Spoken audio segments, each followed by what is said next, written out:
मंडल के मेरे सहयोगीगण, राज्यों के मुख्यमंत्रीगण, विभिन्न सम्मानित संस्थाओं के चेयरमैन और प्रेसिडेंट, डिप्लोमेट्स, देश भर से जुड़े विशेष रूप से इस कार्यक्रम के साथ आए हुए बालक बालिकाएं, अन्य सभी महानुभाव,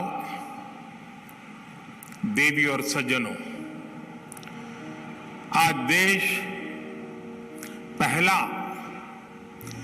वीर बाल दिवस मना रहा है। जिस दिन को,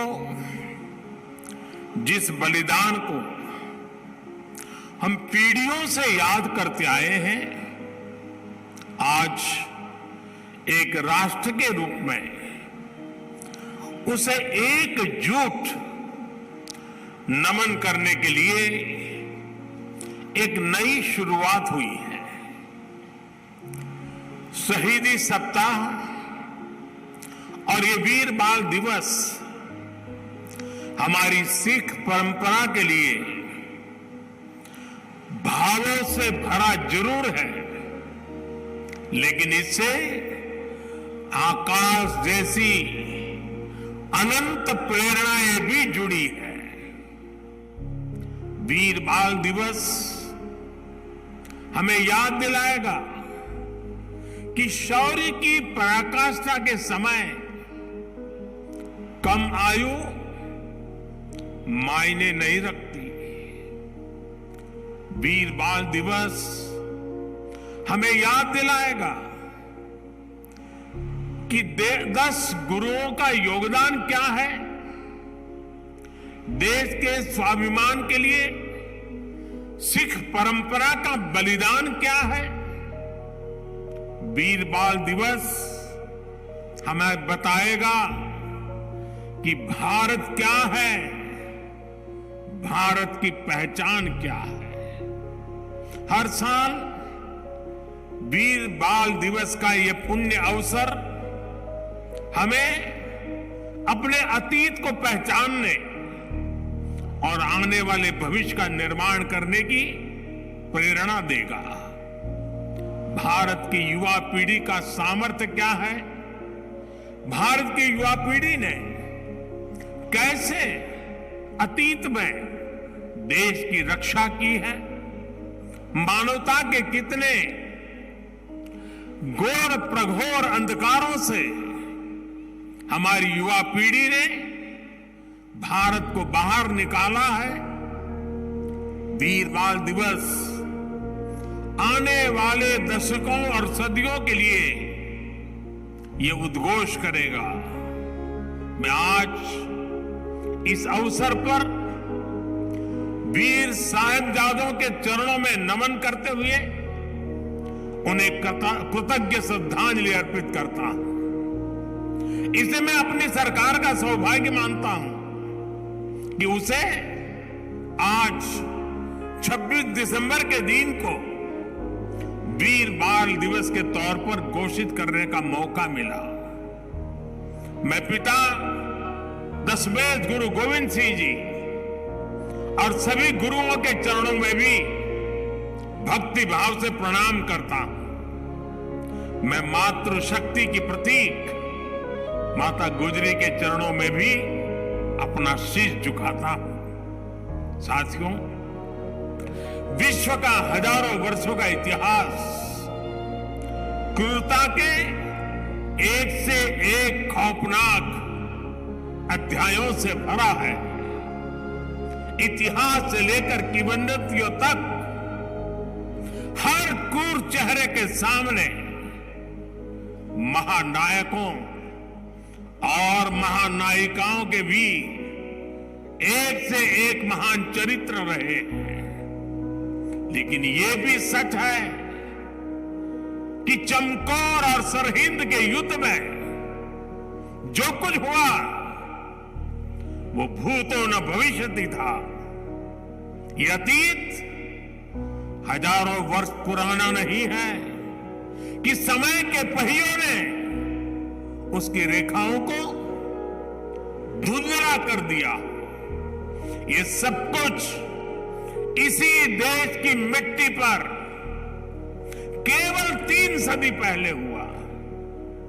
एक और धार्मिक कट्टरता और उस कट्टरता में अंधी इतनी बड़ी मुगल सल्तनत, दूसरी ओर ज्ञान और तपस्या में तपे हुए हमारे गुरु, भारत के प्राचीन मानवीय मूल्यों को जीने वाली परंपरा, एक और आतंक की पराकाष्ठा, तो दूसरी ओर अध्यात्म का शीर्ष, एक और मजहबी उन्माद, तो दूसरी ओर सब में ईश्वर देखने वाली उदारता, और इस सब के बीच एक और लाखों की फौज, और दूसरी ओर अकेले होकर भी निडर खड़े गुरु के वीर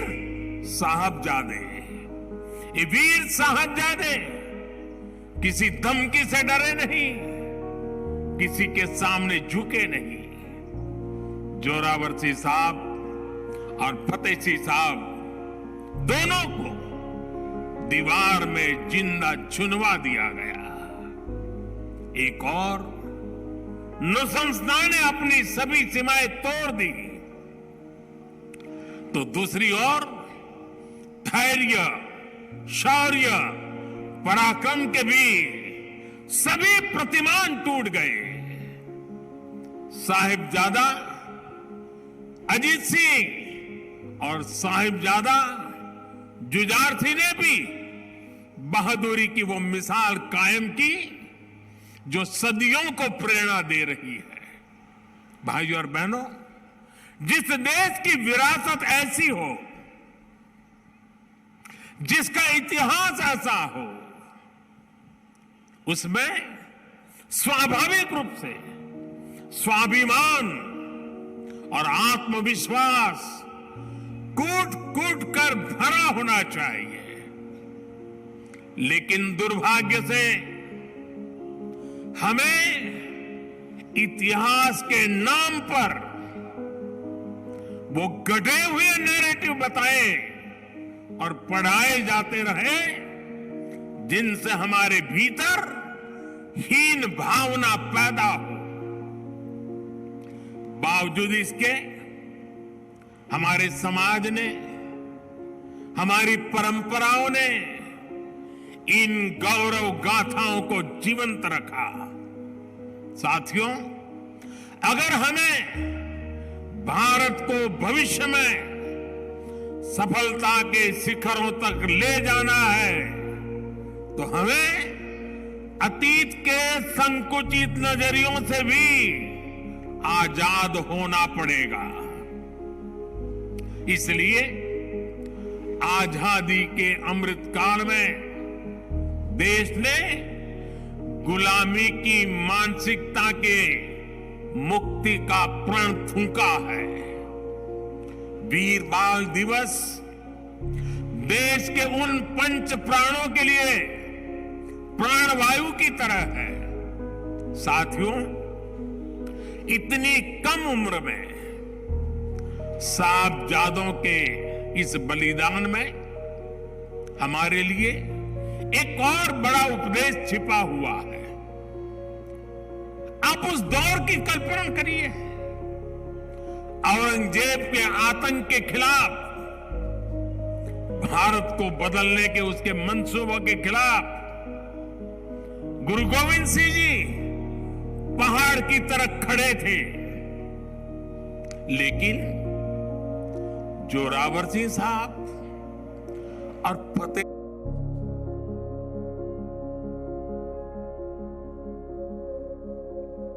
सिंह साहब जैसे कम उम्र के बालकों से औरंगजेब और उसकी सल्तनत की क्या दुश्मनी हो सकती थी। दो निर्दोष बालकों को दीवार में जिंदा चुनवाने जैसी दरिंदगी क्यों की गई? वो इसलिए क्योंकि औरंगजेब और उसके लोग गुरु गोविंद सिंह के बच्चों का धर्म तलवार के दम पर बदलना चाहते थे। जिस समाज में, जिस राष्ट्र में उसकी नई पीढ़ी जोर जुल्म के आगे घुटने टेक देती है, उसका आत्मविश्वास और भविष्य अपने आप मर जाता है। लेकिन भारत के वो बेटे, वो वीर बालक मौत से भी नहीं घबराए। वो दीवार में जिंदा चुन गए, लेकिन उन्होंने उन आतताई मंसूबों को हमेशा के लिए दफन कर दिया। यही किसी भी राष्ट्र के समर्थ युवा का सामर्थ्य होता है। युवा अपने साहस से समय की धारा को हमेशा के लिए मोड़ देता है। इसी संकल्प शक्ति के साथ आज भारत की युवा पीढ़ी भी देश को नई ऊंचाई पर ले जाने के लिए निकल पड़ी है।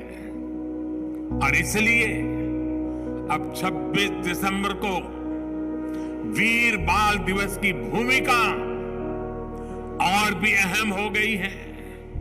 साथियों, सिख गुरु परंपरा केवल आस्था और आध्यात्म की परंपरा नहीं है, ये एक भारत श्रेष्ठ भारत के विचार का भी प्रेरणा पुंज है।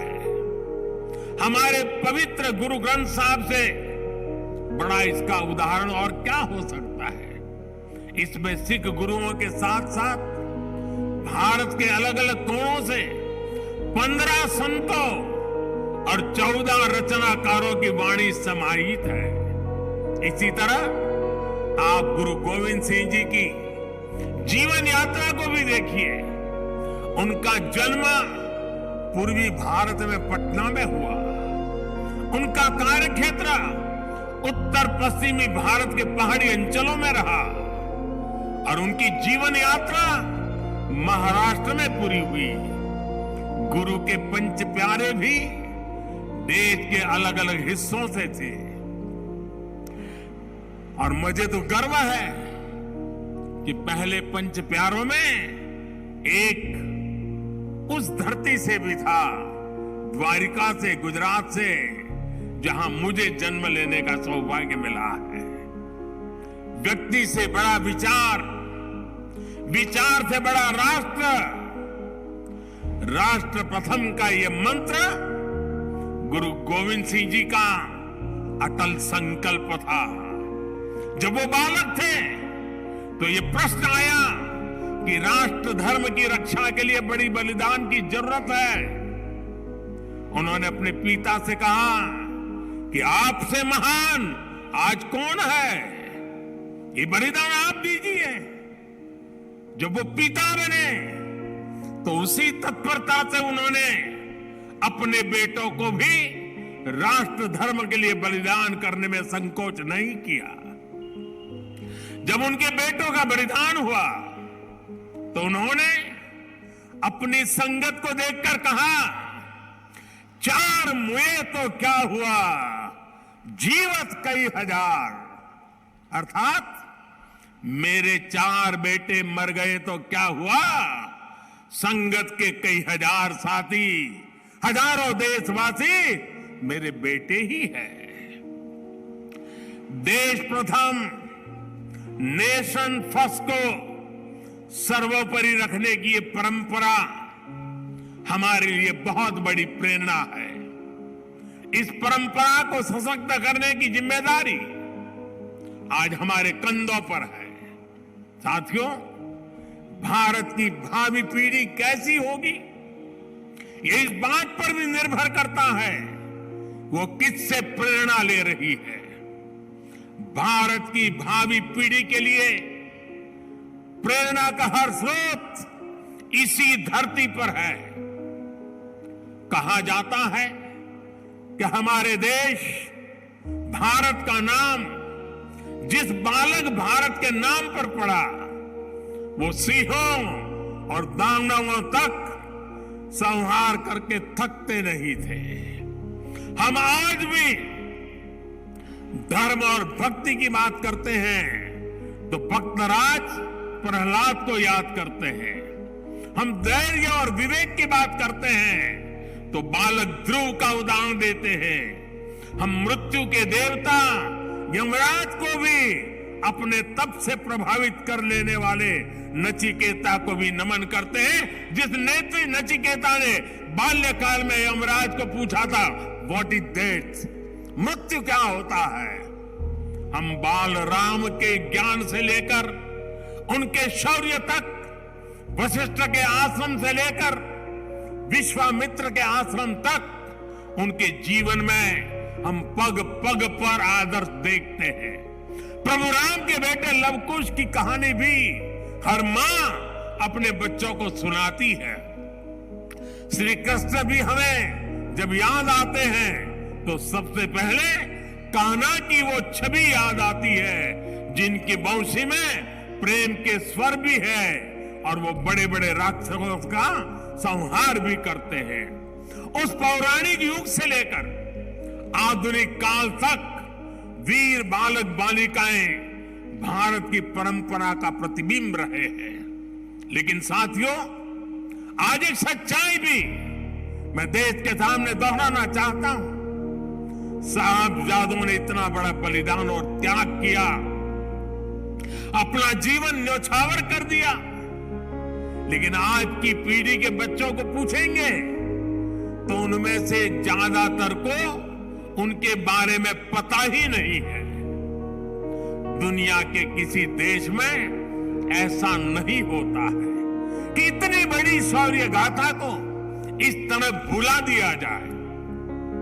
मैं आज के इस पावन दिन इस चर्चा में नहीं जाऊंगा कि पहले हमारे यहां क्यों वीर बाल दिवस का विचार तक नहीं आया, लेकिन ये जरूर कहूंगा कि अब नया भारत दशकों पहले हुई एक पुरानी भूल को सुधार रहा है। किसी भी राष्ट्र की पहचान उसके सिद्धांतों, मूल्यों और आदर्शों से होती है। हमने इतिहास में देखा है, जब किसी राष्ट्र के मूल्य बदल जाते हैं तो कुछ ही समय में उसका भविष्य भी बदल जाता है। और ये मूल्य सुरक्षित तब रहते हैं जब वर्तमान पीढ़ी के सामने अपने अतीत के आदर्श स्पष्ट होते हैं। युवा पीढ़ी को आगे बढ़ने के लिए हमेशा रोल मॉडल्स की जरूरत होती है। युवा पीढ़ी को सीखने और प्रेरणा लेने के लिए महान व्यक्तित्व वाले नायक नायिकाओं की जरूरत होती है। और इसलिए ही हम श्री राम के आदर्शों में भी आस्था रखते हैं। हम भगवान गौतम बुद्ध और भगवान महावीर से प्रेरणा पाते हैं। हम गुरु नानक देव जी की वाणी को जीने का प्रयास करते हैं। हम महाराणा प्रताप और छत्रपति वीर शिवाजी महाराज जैसे वीरों के बारे में भी पढ़ते हैं। इसलिए ही हम विभिन्न जयंतियां मनाते हैं। सैकड़ों हजारों वर्ष पुरानी घटनाओं पर भी पर्वों का आयोजन करते हैं। हमारे पूर्वजों ने समाज की जरूरत को समझा था और भारत को एक ऐसे देश के रूप में गढ़ा जिसकी संस्कृति पर्व और मान्यताओं से जुड़ी है। आने वाली पीढ़ियों के लिए यही जिम्मेदारी हमारी भी है। हमें भी उस चिंतन और चेतना को चिरंतर बनाना है। हमें अपने वैचारिक प्रवाह को अक्षुण्ण रखना है। इसलिए आजादी के अमृत महोत्सव में देश स्वाधीनता संग्राम के इतिहास को पुनर्जीवित करने के लिए प्रयास कर रहा है। हमारे स्वाधीनता सेनानियों के, वीरांगनाओं के, आदिवासी समाज के योगदान को जन जन तक पहुंचाने के लिए हम सब काम कर रहे हैं। वीर बाल दिवस जैसी पुण्यतिथि इस दिशा में प्रभावी प्रकाश स्तंभ की भूमिका निभाएगी। साथियों, मुझे खुशी है कि वीर बाल दिवस से नई पीढ़ी को जोड़ने के लिए जो क्विज कंपटीशन हुआ, जो निबंध प्रतियोगिता हुई, उसमें हजारों युवाओं ने हिस्सा लिया है। जम्मू कश्मीर हो, दक्षिण में पुडुचेरी हो, पूर्व में नागालैंड हो, पश्चिम में राजस्थान हो, देश का कोई कोना ऐसा नहीं है जहां के बच्चों ने इस प्रतियोगिता में हिस्सा लेकर के साहबजादों के जीवन के विषय में जानकारी न ली हो, निबंध न लिखा हो। देश के विभिन्न स्कूलों में भी साहबजादों से जुड़ी कई प्रतियोगिताएं हुई हैं। वो दिन दूर नहीं जब केरला के बच्चों को वीर साहिबजादों के बारे में पता होगा, नॉर्थ ईस्ट के बच्चों को वीर साहिबजादों के बारे में पता होगा। साथियों, हमें साथ मिलकर वीर बाल दिवस के संदेश को देश के कोने कोने तक लेकर जाना है। हमारे साहिबजादों का जीवन, उनका जीवनी संदेश देश के हर बच्चे तक पहुंचे, वो उनसे प्रेरणा लेकर देश के लिए समर्पित नागरिक बने। हमें इसके लिए भी प्रयास करने हैं। मुझे विश्वास है हमारे एकजुट प्रयास समर्थ और विकसित भारत के हमारे लक्ष्य को नई ऊर्जा देंगे। मैं फिर एक बार वीर साहिबजादों के चरणों में नमन करते हुए इसी संकल्प के साथ आप सभी का हृदय से बहुत बहुत धन्यवाद करता हूं।